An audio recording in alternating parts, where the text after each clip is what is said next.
Welcome po sa Pinoy Audiotech, ang channel na may usapang medyo technical sa larangan ng audio o tunog. Paano magbasa ng specifications ng earphone at headphone? Ito yung ay may wire na earphone o headphone. Umpisa natin sa earphone na may wire.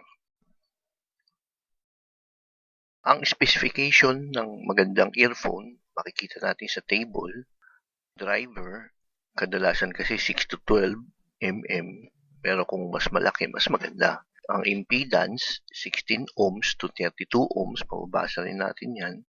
Ngayon, kung 32 ohms o mas mataas, mas maganda. Kaya lang, kailangan mo ng mas malaking hindi na pwede yung mga debaterya, baka kailangan na natin ng amplifier yan.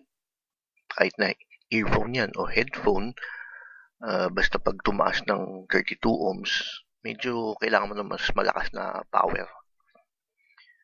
Ang frequency response, alam na natin kung ano ang frequency response, 20 Hz hanggang 20,000 Hz.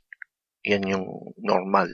Yan yung maganda na rin dahil yan yung sakop na frequency na kayang marinig ng isang ordinaryong malinaw ang tenga na tao. Yung material ng magnet, dyan magkakatalo kung mura ang earphone natin, hindi siya neodymium tulad nung nandun sa good o maganda. Ang material ng magnet ay neodymium. Ang ordinaryong magnet kasi ay ang bakal dumidikit lang. Ang neodymium, pag ganyan ang material niya na magnet, ang dikit niya ay talagang lumalaban. Mahigpit pag nakadikit ng bakal. Ang 3D sound, kadalasan kasi ang isang earphone, halos naka 3D na yan dahil may left and right. Pwera lang kung hindi siya stereo. Pag sinabi nating stereo, ibig sabihin may left and right. Pag wala siyang left and right, kung nakikinig tayo ng tunog at ayaw tumakbo yung tunog, laging nasa gitna lang, maaring ang earphone nyo ay mono. Parang nanonood tayo ng sine, may left and right. Yung left and right na dalawang speaker na narinig natin, ganun din sa earphone natin. Para yung tenga na naririnig ng natin kung tumatakbo yung bagay na naggagawa ng tunog, kaliwa o pakanan, basta tumatakbo, gumagalaw, stereo yun. Pero kung ayaw gumalaw, ang tunog lang lagi nasa gitna, ibig sabihin mono siya. Ang noise cancellation naman, sa mumurahin, walang noise cancellation. Pero sa mga mamahaling earphone, meron yan noise cancellation. Sinusulat nila. Nilalagay nila sa specification. Ang dalawang klase ang noise cancellation, isang active at isang passive.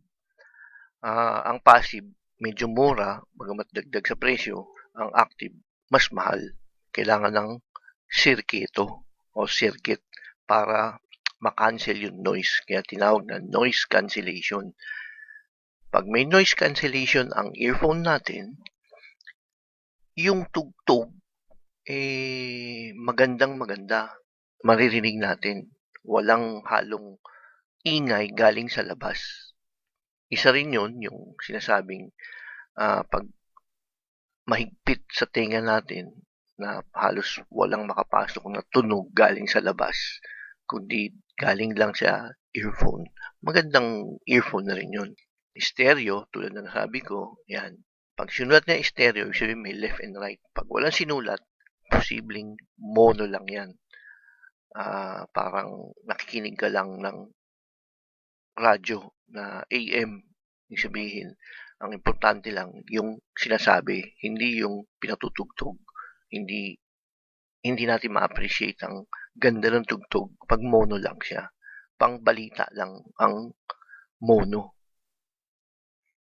Ang impedance ng earphone, headphone o speaker, yan, earphone, headphone, speaker, may mga impedance yan. Microphone, may impedance din. Importante yan. Ang impedance ay ang sukat ng resistensya o yung ohms ng wire. Siguro maalam natin na ang mikropono may wire sa loob. Yung ang transformer ang tawag doon ohms, resistance, hindi impedance.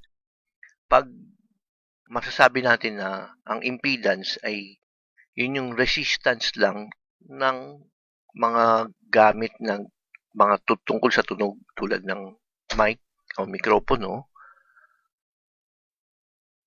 earphone, headphone, speaker, yan. Ang sukat ng resistensya nila, ohms, pero ang tawag sa kanila is impedance. Hindi resistance, impedance. Pag transformer na wire ng transformer, ang tawag dun, resistance, yung sukat ng haba ng wire. Mas mahaba, mas mataas ang impedance. Mas maiksi, mas mababa ang impedance. Ngayon, hindi natin tatalakayin masyado ang impedance. Ang importante lang, alam nyo na pag sinabing speaker, earphone, headphone, at microphone, may impedance. Mas mataas ang ohms nila o yung value ng resistance ng ohms, mas maganda. Yun lang muna. Kasi medyo pupunta tayo sa masyadong technical. Hindi nyo maintindihan. Pangalawa, baka maboring kayo. Makita natin yung driver o speaker and yung loob ng earphone. Yung 6mm yan or 12mm, yan yung sukat ng driver o head earphone. Yan ang size. Mas malaki, mas maganda. Mas maganda ang tunog. Mas maliit, mas parang sinasakal ang tunog. Ang kagandahan lang na maliit ay portable. Hindi sagabal pagdala-dala natin. Ngayon, ang teknolohiya ng ngayon sa bagong teknolohiya, napapaganda nila yung tunog kahit maliit yung driver. Pero wala pa rin tatalo sa mas malaking driver sa totoo lang. Bago tayo pumunta sa specification, pagbasa ng specification, punta muna tayo dito sa mga paisa-isang mga katangian ng earphone. Tulad na itong makikita nyo na wire nakalagay oxygen-free. May mga wire ng earphone na magandang klase. Ganito ang magandang klaseng wire dahil oxygen-free. Pag sinabing oxygen-free, yung wire sa loob ng earphone, yung kable, hindi yung wire na nakaikot sa mismong earphone na sinasaksak na sa tenga, hindi yun, kundi yung wire na nakakabit sa plug, tsaka yung wire na yung mahaba na nakakabit sa earphone.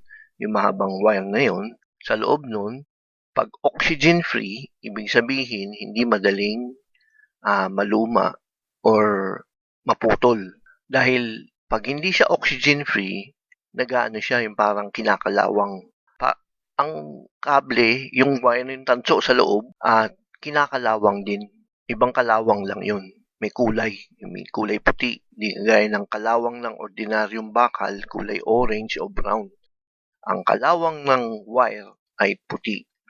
Ngayon, pag ang wire natin ay oxygen-free, hindi basta-basta nagkakaroon ng oxygen-free ang wire ng isang earphone. Pagmumurahin. Ibig sabihin, mamahalin lang ang may oxygen-free na wire. Dahil pag kinalawang ang wire ng earphone sa loob, naapektuhan din ng tunog. Tumataas ang resistensya, ibig sabihin yung daloy ng sound sa wire na bubulabog, humihina. Kaya maganda rin to. Kaya lang hindi na masyadong practical dahil masyadong mahal kumpara sa ating bayan, sa ating bansa. Hindi na practical na masyadong mahal yung earphone natin. Dito tayo sa isa pang katangian ng earphone ay ang sensitivity. Ang sensitivity, ang sukat niya ay dB sa kada milliwatt. So, ang isang watt, ang katumbas niya ay 1,000 milliwatt. Kumbaga sa timbang, ang 1,000 kilo ay katumbas ng 1 tonelada. 1 ton. Ganon din yun. Ang 1 ton ay yung 1 watt. Ang 1,000 kilos, yan yung 1,000 milliwatt.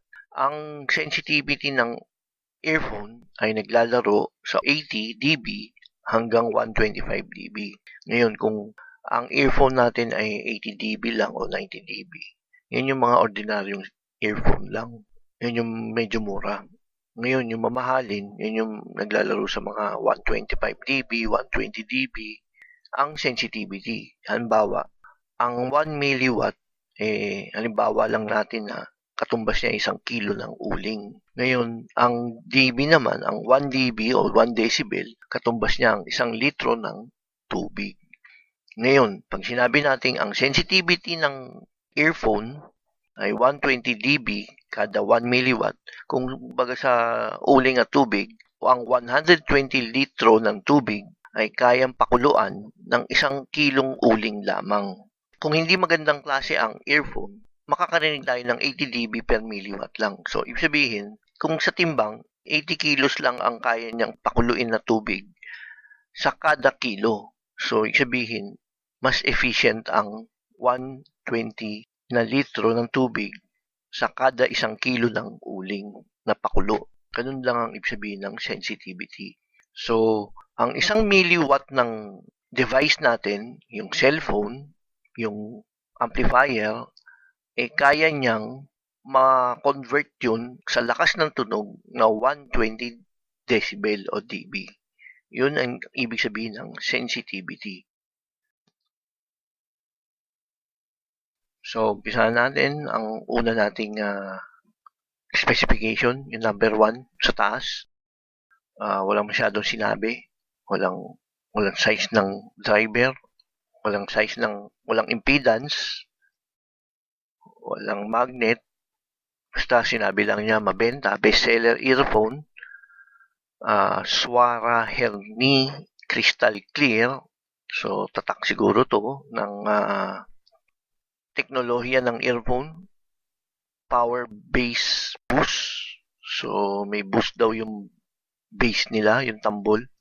100% brand new, built-in microphone. So, itong earphone natin ay may microphone na kasama.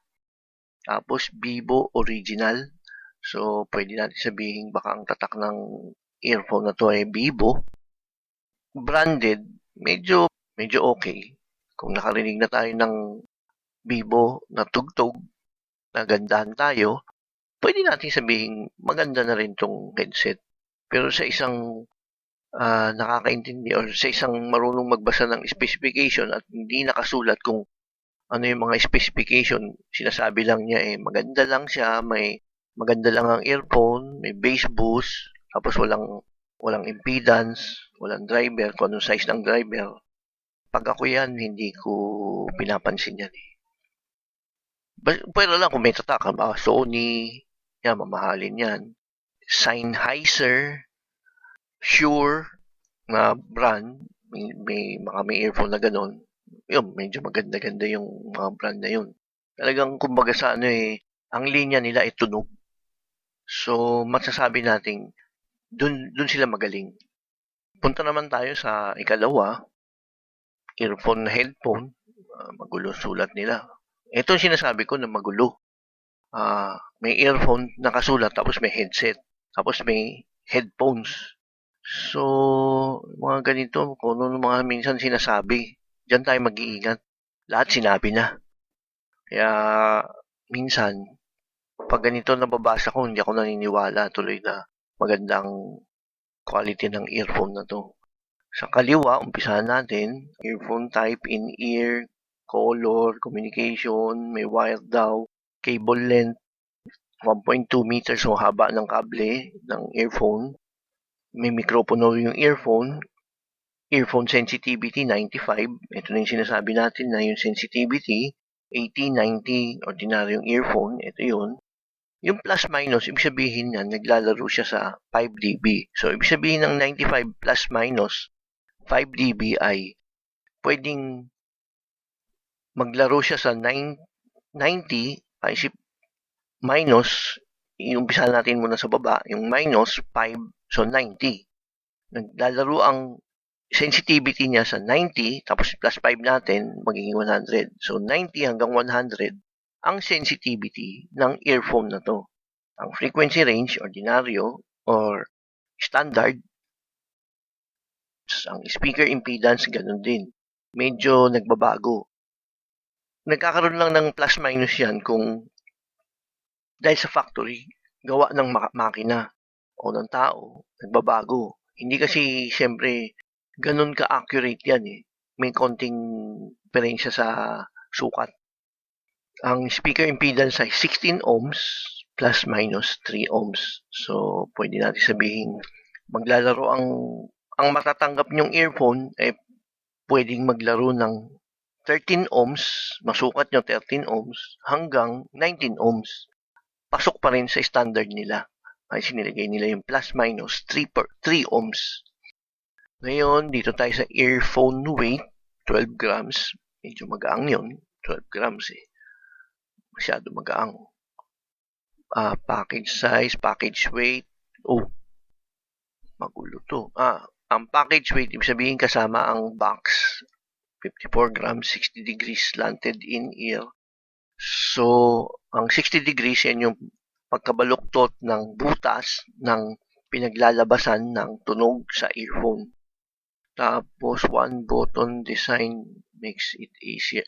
May pindutan siya na kasama sa earphone, sa wire siguro, yung pindutan ng pwede mo sagutin ang cellphone mo pag nakakabit yung earphone. Tapos may mikropono rin, microphone function, pindutan din siguro, iba-ibang kulay. Yan ang pagbasa ng specification ng earphone na may wire. Ito naman po ang itsura ng mga nabanggit natin. Ang sa kaliwa, L-bend na plug, ang 3 button, may nabasa tayong ganong features ng earphone, yung 3 button, yung volume, tapos sa gitna may pagsagot ng cellphone pag pinindot natin yung gitna. Tapos dito naman sa kanan, may nabasa rin tayong 60 degrees na angle ng earphone. Ito yun, para tumugma sa hugis ng ating tenga. Ito naman, number 4, 8mm, 10mm moving coil unit makes the middle and high frequency more natural and bass stronger. Ito, nagsasabi na may dalawa raw na parang earphone sa loob ng casing ng earphone. May dalawang speaker sa isang side. So, total niya may apat na parang speaker sa loob ng earphone. Tigalawa sa magkabila. May built-in microphone. Babasahin natin ang specification ha. With inline control is to control music and calls, lightweight, magaang daw, tatlong size, universal 3.5mm, gold-plated plug. Ang gold-plated, pag sinabi natin ang jack natin ay gold-plated, ibig sabihin, maganda ang connection, contact ng kuryente pag gold-plated. Mahal ang gold eh. So, pang ano to eh. Ibig niya sabihin sa gold-plated, paano kasi pag may kalawang yung jack natin, yung bakal niya, doon nagkakaroon ng mga noise. Mapapansin natin yan pag bawa yung saksakan natin sa mikropono ng karaoke, minsan maitim na. Tapos pag sinaksak natin, minsan kumokonek, minsan hindi. Dahil hindi siya gold-plated. Pag gold-plated ang earphone jack mo, hindi masyadong kakalawangin. Madaling linisin at yung connection niya ay maganda. Hindi yung paputol-putol. Tapos sa baba niya, specifications, brand name, model number, type, dual moving coil in-ear headphones. Ito na yun. Dalawang earphone sa loob ng isang chamber o sa loob ng isang sa loob ng nagbabahay ng earphone, may dalawang speaker sa loob at magkabila pa yon. So, 4 ang pinaka-speaker total.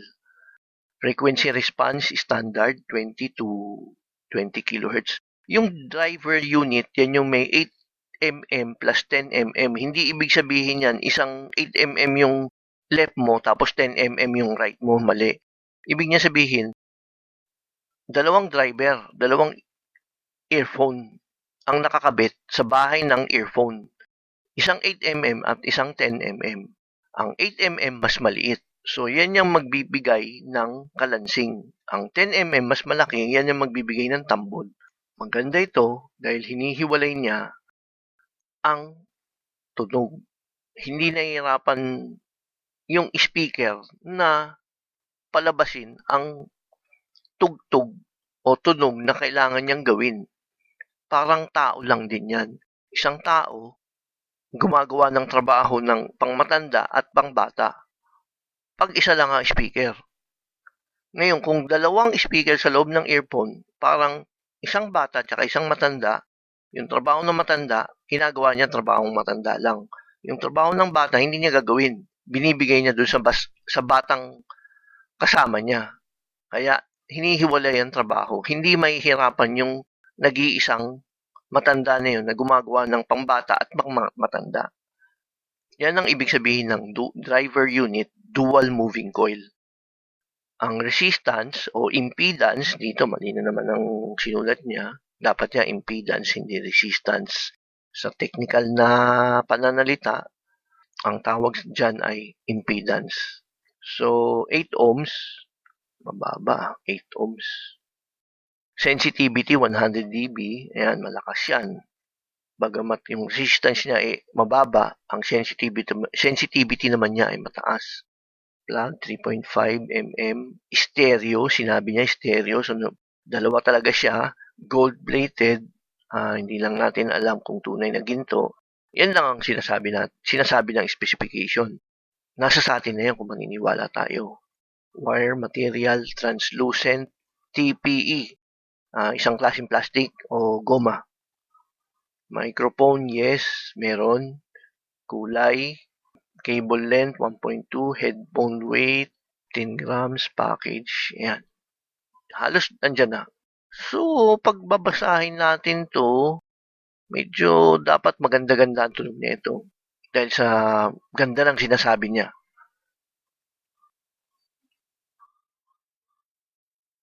Ito ang itsura ng dual coil na earphone. Makikita nyo, isang malaki sa taas, isang maliit sa baba. Yan yun. Yung 8mm na nabasa natin kanina, tsaka 10mm naman na malaki. Yan ang ngayong bagong teknolohiya. Dual coil na earphone. Dito tayo sa ika-6, sinasabi niya na authentic daw earphone, wired ear base, earbuds, may gaming, pang gaming daw, may mikropono. So, sa kaliwa, basahin natin, mga ordinaryo mga sinasabi, function, communication, style, waterproof, active noise cancellation, ito na. May noise cancellation, ito medyo mahal-mahal na presyo nito. Plug type, L-bending, wireless, hindi. So, may wire, frequency response, standard, 20 to 20,000. Sensitivity, 123. Yan ang mga hinahanap natin. Matataas ang specification. Line length, mas mahaba ng konti, 1.3. Yung mga nababasa natin, 1.2. Control button, volume control, yes. May model number siya, G15. Kung kung halimbawa nagustuhan natin to, interesado tayo, may model number, pwede nyong i-google to, tingnan nyo kung magandang klase ba to, tingnan nyo yung itsura, tingnan nyo yung may feedback din sa ibang website. Yan. Support aptX, hindi ko alam kung ano yan. Sasabihin ko naman kung di ko alam. Hindi naman lahat alam ko. Resistance 32, yan, maganda yan, mataas. Vocalism principle, dynamic, with microphone, yes. To. Pag binabasa ko to, medyo type ko to, maganda. Kung halimbawa, ang hilig ko ay Dota o yung mga pang-game, computer game, maganda to. Maganda tong earphone na to. Dahil mataas ang mga specs niya eh.